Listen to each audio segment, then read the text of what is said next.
Honestly, the amount of coverage that the Ukraine Russia war is receiving is not enough. But one thing that I can say is that at least it's something that's on everyone else's mind. But that's what I want to talk about today.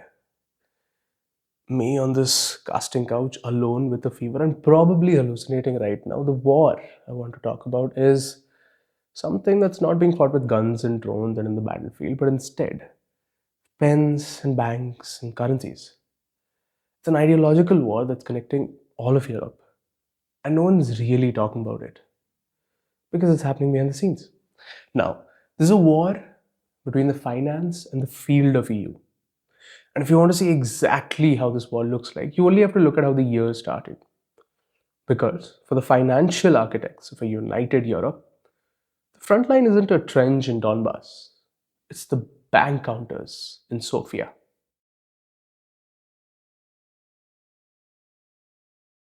The year 2026 started with a currency swap. Bulgaria became the 21st member of the Eurozone. To the architects in Brussels and Frankfurt, this wasn't just about money, it's about geopolitics.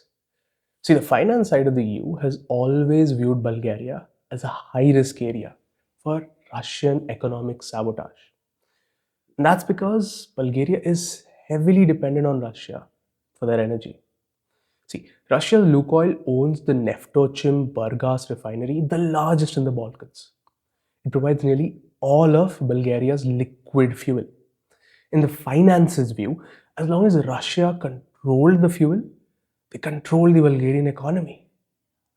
See, before the 2022 invasion of Ukraine, Gazprom supplied nearly 80% of Bulgaria's gas. And even as Bulgaria has tried to diversify, Russian linked actors were caught sabotaging local gas extraction projects through active measures and manufactured protests to keep Bulgaria dependent on Russian imports. Bulgaria's only nuclear plant, Kozloduy, runs on Russian fuel. The finance side obviously saw this as a massive liability. Moscow could effectively turn off Bulgaria's lights whenever political decisions didn't go their way. Along with removing this threat, the addition of Bulgaria means the end of conversion taxes for both sides. Right? Bulgaria buys industrial robots, medical equipment, data servers from Germany, and semiconductors and steel from Italy. And for every single one of these transactions, Bulgarians had to pay extra conversion fees for converting their lev to the euro. This is extra friction that honestly no one really wants. But the same can be said for the Eurozone too. The addition of Bulgaria is not an act of charity.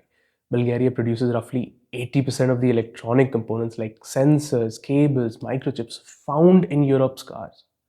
When you drive a Mercedes, a BMW, or Renault, there is a high probability that the brain of that car was made in Bulgaria. Bulgaria is also a top European producer of refined copper and copper anodes. In an era of green energy, this is gold.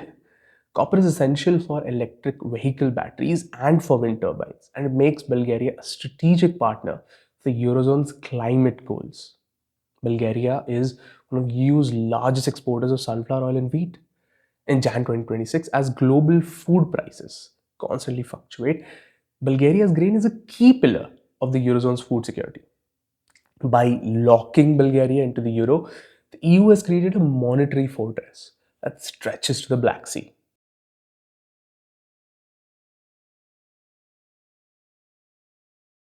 The creation of the Bulgarian monetary fortress was undoubtedly a great win for the eurozone. They're able to free another country from Russian influence. On a grand scale, this is to be celebrated, but the reality on the streets of Sofia, rural Bulgaria, is one of survival. See, the transition to the euro on Jan 1 triggered something that we call the rounding up effect. The official exchange rate is 1.95583 levs per 1 euro. To the bureaucrats of the finance side, this is a mathematical constant, right? But if you've ever tried to multiply anything, 1.95583 is quite a hard number to deal with. Likewise, many vendors, all they'll do is just round up to the cleanest euro that they can. What do I mean? See, a loaf of bread before Bulgaria joining Eurozone was 1.2 lev. But now that Bulgaria has to use the euro, the cost of this is now going to be something around zero point 0.61 euro. Instead, many shops just market it at zero point 0.7 euro, which is 1.37 lev, which means that things got costly instantly. And it's not like we've not seen this story before. When Germany adopted the euro in 2002, a cup of coffee that should have been 1.02 euro was often marked 1.5 or 2. When Croatia joined in 2023, services like hairdressers, cafes, bakeries, they rounded up their prices by 10 to 20% overnight. And this hits especially hard in Bulgaria. See, Bulgaria is one of the poorest nations of the EU. Net wages average only 355 euro a month, and for many of the 2 million pensioners, monthly income is a staggering 226. Upon becoming part of the Eurozone, the minimum wage definitely increased. But the pensioners, they're still surviving at 226 a month. Yes, the government has promised a 7 to 8% increase, but that's 6 months later.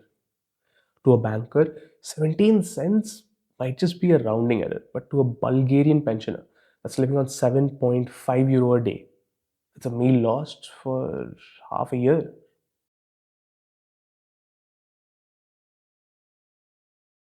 Let's talk a little about what the finance side of Europe is doing for the Ukraine Russia war. Europe has promised a 90 billion euro loan to Ukraine. And at first, you might think that this is just them trying to help the little guy out, fight the bullies. These are smart people. It's never just about charity. The most critical part of this loan is the European preference clause. See, out of the 90 billion, 60 billion is earmarked specifically for military needs. However, the EU has specified a buy European condition. Ukraine is prioritized to spend this 60 bill on weapons that are made by EU companies like France's Thales, Germany's Rheinmetall, or Sweden's Saab. By forcing Ukraine to buy European, EU is using this budget to subsidize its own factories. And it's proving that it can sustain a major war without calling US for every spare part.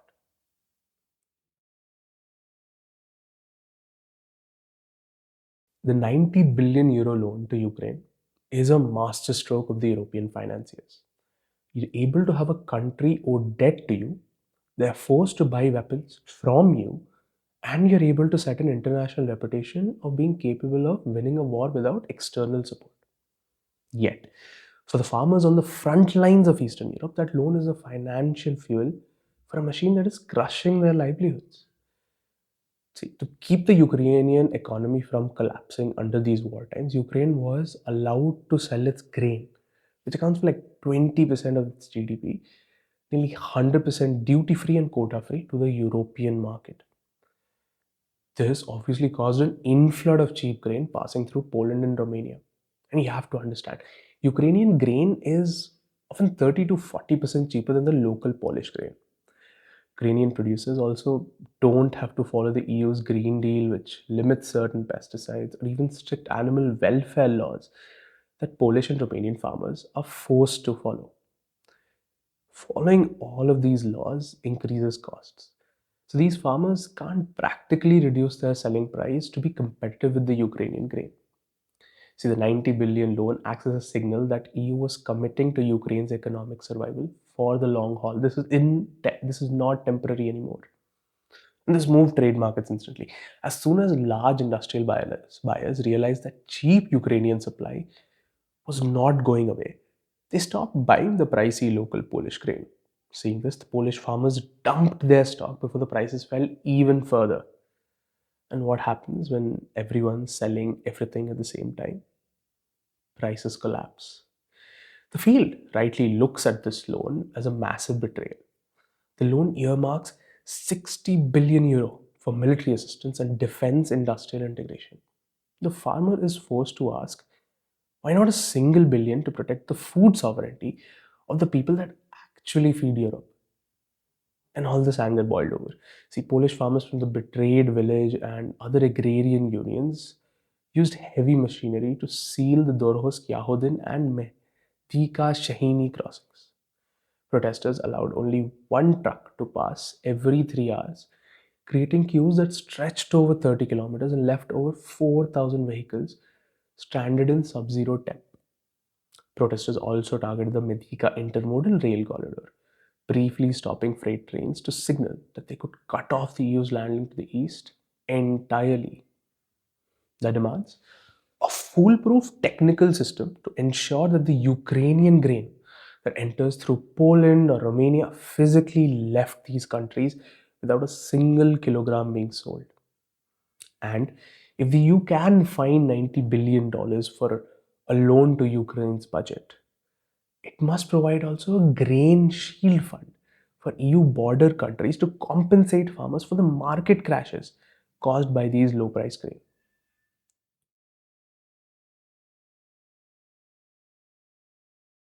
On January 17, 2026, the European Union and the Mercosur bloc, which comprises of Argentina, Brazil, Paraguay, Uruguay, they all officially signed the EU-Mercosur Partnership Agreement. This one deal is a big part of solving the puzzle of European autonomy. See, up to signing this deal, Trump has been threatening around 10 to 20% tariff on European goods. EU, realizing that they need to enter other markets, saw South America as a potential playground. EU exporters currently pay some of the highest tariffs in the world to enter South America. 35% on cars, 18% on chemicals, 14% on pharmaceuticals. This deal removes 91% of these tariffs. It saves European businesses an estimated of 4 billion euro every year. And for eliminating these tariffs, all the EU had to do was give the Mercosur bloc access to the European market for beef and poultry. The EU has agreed to allow 99,000 tons of beef into Europe at a low 7.5% tariff. And yet, this deal is so great, it's not just dealing with EU's dependence on the US, but also on China. Currently, Europe is dangerously dependent on China for refined materials. And the Mercosur countries hold some of the world's largest reserves of lithium for EV batteries and niobium for high tech steel and medical scanners. So, this deal includes a strategic sourcing clause that ensures that EU industries have preferential, duty free access to these materials.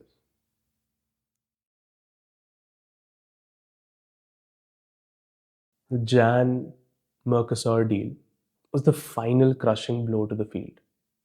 It wasn't just a trade agreement, it was a betrayal of the very standards that Europe is known for. We all know about the regulations that Europe forces on their food. Many times you'll have heard something along the lines of the chemicals that the EU bans are what the US promotes. Under the EU's Green Deal, European farmers have been forced to slash pesticide use by 50% and adhere to extremely strict animal welfare laws. These regulations add around 15 to 20% to the cost of producing a kilo of European beef. And yet, the Mercosur deal allows in 99,000 tons of beef and 180,000 tons of poultry from the Mercosur bloc. They can't guarantee that their beef is free from the growth hormones that have been banned in Europe for decades. Similar to the Ukrainian grain issue, they're forcing the EU farmers to be organic while importing industrial chemical meat from abroad. And these guys, with their 50 to 100 cows per farm, can't possibly compete with Brazilian feedlots of like 50,000 plus cattle. And so they protested for their livelihood, for their lives. On Jan 18, protesters didn't just bring tractors, they bought staged toxic dinners. They carried banners reading, "Our health for your cars, pesticide beef is finance profit." This led to a symbolic siege of atomium in Brussels, where thousands of kilos of potatoes were dumped to represent the refuse that the EU was making out of its own agriculture. The finance side of the EU has created two versions of Europe. In the quiet, high altitude walls of Davos, the architects of finance are sketching a map of a global superpower. It's built on lithium, defense loans, and borderless capital. But just 150 miles away, in Strasbourg. The air is thick with the smell of diesel and the sound of klaxons. See, the war that no one is talking about has reached a stalemate. Europe has proven that it can build a fortress of strategic autonomy, but it has yet to figure out how it can keep the people inside that same fortress from burning it down.